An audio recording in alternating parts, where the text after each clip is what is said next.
Sorry? Nandiyan lang ako sa mga street market. Taga saan ka? Taga Palawan talaga. Palawan. Dati may tiniran ako dito sa Maynila, sa Pasig. Kaso namatay na siya. Oh. So, wala na. Iba na may-ari ng bahay. Okay. So, wala na kumatirahan. Wala kang asawa? Wala, pero may anak ako, isa hinahanap ko, Andel ha. Kasi malis din doon sa tinitirahan niya. Yung same bahay na tinirahan ko. Oo, manawagan ka. Ano bang tawag doon? Yung anak mo, what's your name, your kids? Kung ano ba, ipopost mo sa Facebook. Yup.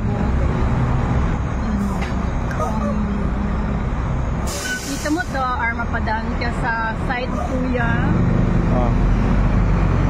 Sana mahanap mo ako. Nandito lang ako sa Roas. Manila City Hall. Basta sa Roas. Roas. Okay. Saan ka madalas dito? Actually, madalas ako dun sa may Boulevard talaga. Dun sa may malapit sa may Roas Bay. Yeah. Yan dyan. Diyan ako palakad-lakad. Sa may Diamond Hotel, yan nadadaanan. Siguro naman nandyan lang din siya palakad-lakad. Baka nandyan lang siya sa may Lene. Baka nandyan ka lang or nandito lang sa space na. See you. Sana makita tayo. Sabihin mo yung pangalan ng anak mo. Alam niya na yun. Hindi, malay mo, mayroong ibang tao. Oo nga, nagka-amnesia ka. Oo. Oo nga, kasi matagal na kami hindi nakita. Oo. Yun lang. So, wala kang magulang? Wala na. Patay na? Passed away na ko lang. Yung mga kapitbahay mo sa Palawan? Kapitbahay? Wala silang pakialam. Ilan taong ka na dito sa Manila? Sa Manila? 4 years na ulit. 4 years ka na paikot-ikot? Oo. Really? Tapos sinali na lang ako sa isang sa katalinuhan. Brain contest. Like that. Umalo naman ako. Until now, wala pa ako nakaka-receive ng award or anything from, the sports, na nag-heal ng sports. Really? Opo. Sana yun. Sa gobyerno po, hello po, sana matulungan ninyo ako. Nangangailangan po ako ng tulong. Sana kahit konti lang, mabigyan ninyo ako. Hindi ko po alam kung ano po talaga yung rules, regulation ninyo na sa palaro na yan. Kasi international yun, sinalihan nila. Athlete ka dati? Yeah, marathon, ganyan. Running event sa palaro nila. Everything na ginagawa mo everyday. Yun yung, nila. Yun yung tinitingnan nila sa'yo. Kung anong ginagawa mo, kung nakakatulong ka ba sa lugar, sa mundo, sa mga... Sana mapanood nila to, matulungan ka namin. Yun. Okay lang ba kung sumama ka sa amin para mapaliguan ka, maayos ang kalagayan mo? Ay, hindi po ako sumasama ng ganun. Saan po ba yun? Sa inyo na kasi, alam nyo, sa tagal ko sa lansangan, mayroong grupo sanib. Yung exorcism, ayun yung mga paranormal na tao na sumasanib sa'yo. Kung mayroon silang bad things na gagawin. Or sumasanib sila sa ibang... Hindi kami ganon. Hindi, marami pong ganon. Hindi, huwag mong sabihin na hindi ikaw yun. Kasi pwede ka na lang masaniban anytime. Katulad ngayon, we're talking about ganyan. Hindi ko alam kung may sanib ka o wala. Manawagan ka kay Daddy Frankie, baka matulungan ka niya.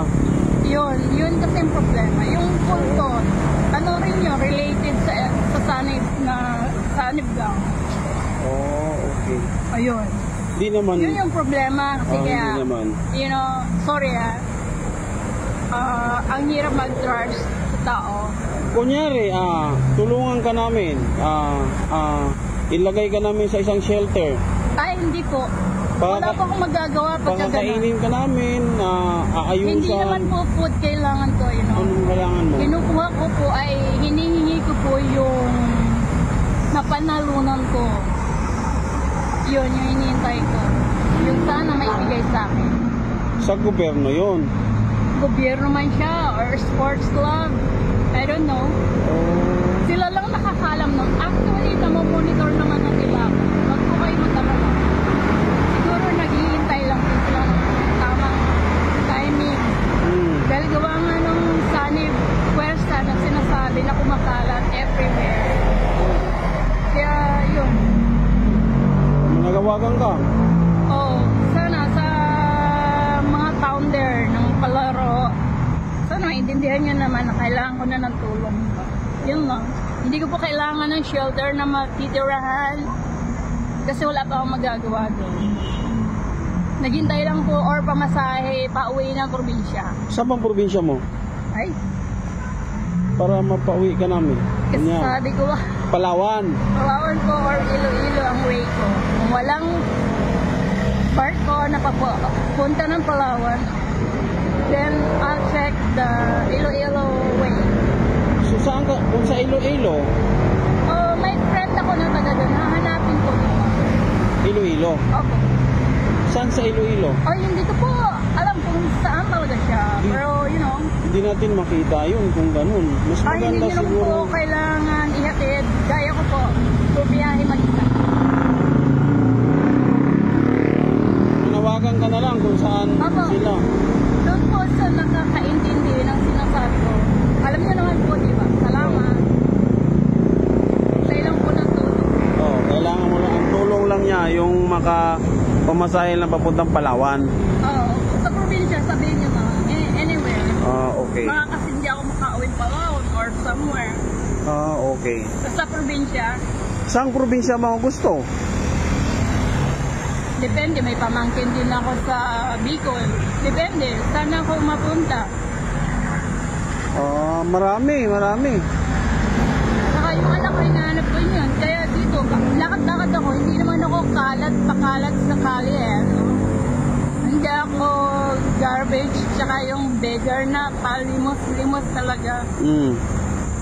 Minsan nangingi talaga ako ng pagkain. Ganyan. Kung wala talaga akong perang pambili. Pero meron akong pera, savings. Pero hindi pa pwedeng gamitin. So, I need help. So mga kababayan, kung sino mang nakakailala sa kanya, nandito lang siya sa bandang City Hall. Madalas daw siya sa may Roas Boulevard. What's your name, kuya? JC. JC. Yup. Siyang para siyang isang foreigner. Dito lang dito sa malapit sa may Roas Boulevard. Ay, itong Taft Avenue, tapos City Hall, Luneta. So maraming salamat ha. Sana matugunan yung panawagan mo, ha? Maraming salamat din, kuya. Sana makatulong. Yes. Ikaw ba wala kang maitutulong ngayon? Kahit Meron. konti lang. Meron. Salamat. Okay. Sa bigil. Okay.